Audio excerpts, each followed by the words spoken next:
दोस्तों, भले ही बीजेपी को ये बात अच्छी लगे ना लगे, भले ही बीजेपी इस सच को स्वीकार करे या ना करे, ये एक सच है जो संसद में आज दिखाई दिया कि सत्ता पक्ष का एक छत्र राज जो पिछले 10 सालों में संसद के अंदर दिखाई देता था, अब वो नहीं दिखाई देगा। राहुल गांधी, अखिलेश यादव जैसे तमाम बड़े नेता जो अपने सांसदों की फौज लेकर सरकार के लिए मुसीबत खड़ी कर सकते हैं संसद के अंदर, अब सरकार की भी समझ में आ गया है कि विपक्ष से बात कर लेना ही उसकी सेहत के लिए ठीक होगा।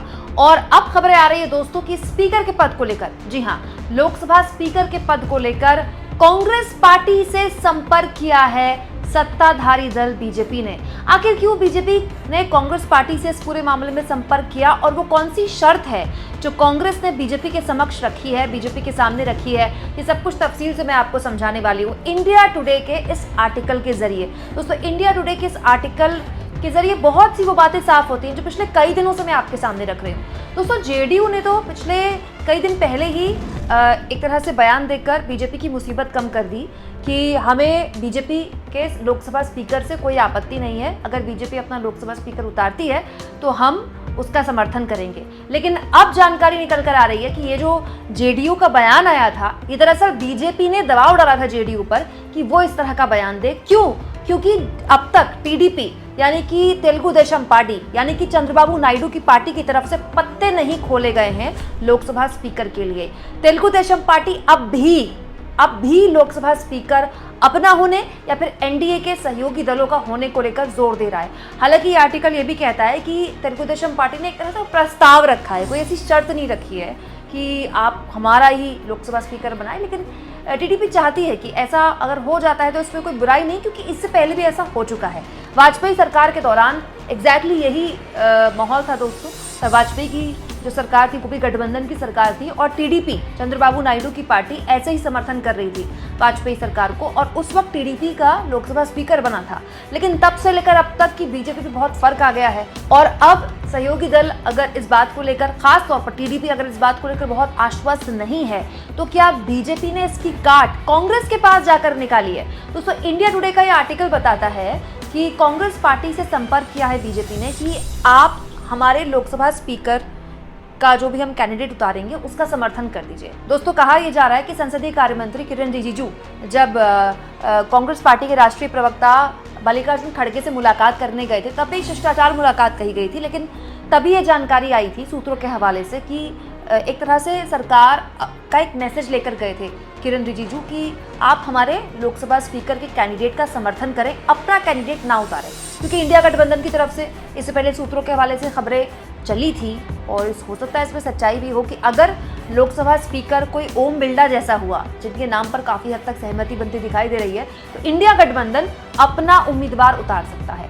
अब आंकड़े इंडिया गठबंधन के लिए हैं कि नहीं है, वो अपना उम्मीदवार अगर उतारता है और चुनाव होता है लोकसभा स्पीकर का, तो उसमें वो जीतेगा कि नहीं जीतेगा ये तो बात की बात है। लेकिन अगर उसने उम्मीदवार भी उतार दिया तो बीजेपी के लिए एक मुश्किल होगी। बीजेपी फ्लोटेज से पहले ऐसी किसी भी तरह की मुश्किल से, किसी भी तरह के मैनेजमेंट से बचना चाहेगी। तो बीजेपी ये चाहती है दोस्तों कि कांग्रेस पार्टी उसके लोकसभा स्पीकर के कैंडिडेट का समर्थन कर दे। और कांग्रेस पार्टी क्योंकि सबसे बड़ा विपक्षी दल है, अगर कांग्रेस पार्टी ऐसा करती है तो बाकी दलों को भी वो अपने साथ ले सकती है। लेकिन इसे लेकर कांग्रेस पार्टी ने अपनी शर्त रख दी है।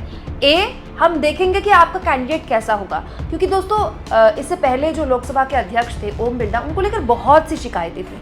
ओम बिरला के लोकसभा अध्यक्ष के दौरान ही, जब वो लोकसभा के अध्यक्ष थे, उस दौरान रिकॉर्ड विपक्ष के सांसदों को निलंबित किया गया पूरे सत्र के लिए। इसलिए ओम बिरला के कामकाज से वैसे भी विपक्ष के सांसद बहुत खुश नहीं है, विपक्षी पार्टियां बहुत खुश नहीं है। दूसरा, कांग्रेस पार्टी ने एक और शर्त रखी है। कांग्रेस पार्टी का यह मानना है कि अगर आपको स्पीकर चाहिए तो कोई बात नहीं, तो डिप्टी स्पीकर का पद हमको दीजिए। और कांग्रेस पार्टी अगर इस तरह की शर्त रख रही है दोस्तों, तो इसमें कोई अनोखी बात नहीं है। इससे पहले भी गठबंधन की सरकारों में ऐसा होता रहा है कि जो स्पीकर का पद है वो अमूमन सरकार अपने पास रखती है।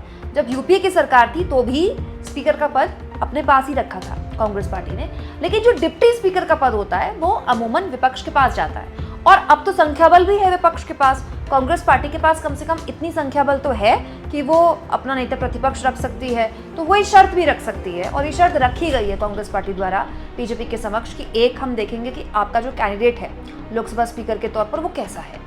दूसरा, अगर आपको लोकसभा स्पीकर का पद चाहिए तो हमें डिप्टी स्पीकर का पद चाहिए, जो कि एक विपक्ष के पार्टी के तौर पर हमारा जिस पे अधिकार बनता है। तो अब बड़ा सवाल ये है दोस्तों कि क्या बीजेपी इन दो मांगों को मानती है, क्योंकि बीजेपी ये मानती है कि अगर कांग्रेस पार्टी भी उसके लोकसभा स्पीकर के लिए मान गई और जेडीयू तो पहले से ही मानी हुई है, तो टीडीपी पर भी एक तरह से वो दबाव बना लेगी। देखिए, मैं आपको बार बार यही बताती हूँ कि जो गठबंधन की राजनीति होती है और जो पार्टियों के बीच बातचीत होती है ना, वो हथौड़े और शीशे की तरह नहीं होती है कि देह मारा और शीशा भरभरा कर गिर गया। कई बार एक पार्टी पर दबाव बनाने के लिए दूसरी पार्टी का इस्तेमाल किया जाता है, दूसरी पार्टी से बातचीत करने के लिए तीसरी पार्टी का इस्तेमाल किया जाता है। गठबंधन की राजनीति में ऐसे ही काम चलता है। तो बड़ा सवाल यह है कि अब बीजेपी को दो बातें तो समझ में आ गई। एक, लोकसभा स्पीकर के कैंडिडेट को लेकर उसको अब मंथन करना पड़ेगा, और अब खबरें आ रही कि हो सकता है कि कल वो अपने लोकसभा स्पीकर के नाम का ऐलान कर दे, क्योंकि परसों तो लोकसभा स्पीकर को चुना ही जाना है और कल शाम तक तमाम सांसदों की शपथ ग्रहण का काम भी हो जाएगा।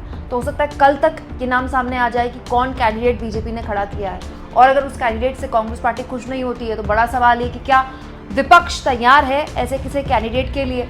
यकीन मानिए, अगर ऐसी कोई खबर होगी जिसमें विपक्ष की तरफ से अपने कैंडिडेट उतारने की चर्चाएं हैं, तो नाम भले ही ना आ रहा हो, लेकिन काफ़ी हद तक विपक्ष के बीच भी ये सहमति बन गई होगी कि अगर उतारना ही पड़ा कोई नाम लोकसभा स्पीकर के कैंडिडेट के तौर पर, चुनाव करवाने ही पड़ जाए, तो फिर कौन होगा। तो इसको लेकर सहमति ऑलरेडी इंडिया गठबंधन में बन गई होगी।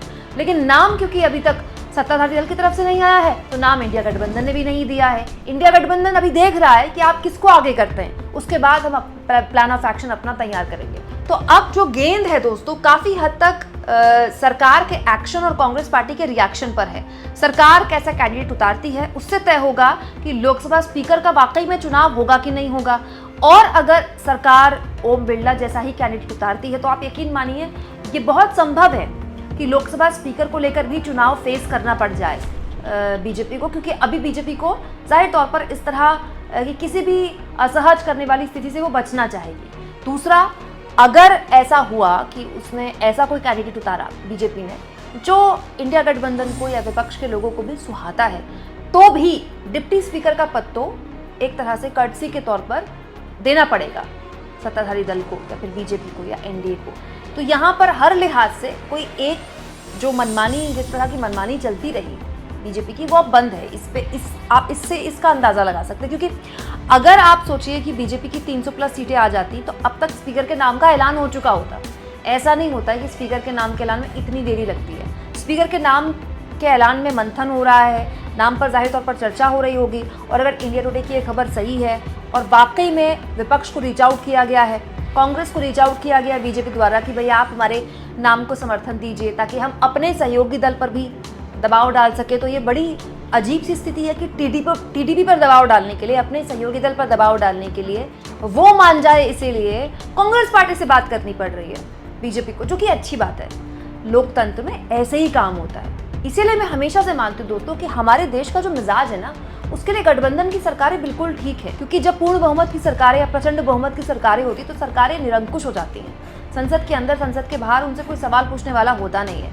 अब सरकार के पास अपने सहयोगियों के अलावा अपने दम पर बीजेपी के पास बहुमत नहीं है, तो बीजेपी को संसद के अंदर, संसद के बाहर विपक्ष की ज़रूरत होगी तो विपक्ष से बात भी करेगा, अपने सहयोगियों से भी बात करेगा, और यही तरीका है सरकार चलाने का, देश चलाने का, संसद चलाने का। दोस्तों, आपको क्या लगता है, क्या ये जो कांग्रेस पार्टी ने 2 शर्तें रखी हैं कि हम आपका कैंडिडेट देखेंगे कि आपका कैंडिडेट कैसा होता है लोकसभा अध्यक्ष के तौर पर, दूसरा डिप्टी स्पीकर का पद मांगा है कांग्रेस पार्टी ने, क्या ये दोनों ही मांगे कांग्रेस पार्टी की पूरी कर पाएगा सत्ताधारी दल? और अगर ऐसा होता है तो ये एक पहली बड़ी जीत के तौर पर विपक्ष की संसद के अंदर दिखाई देगी, जो पिछले 10 सालों में नहीं दिखी थी।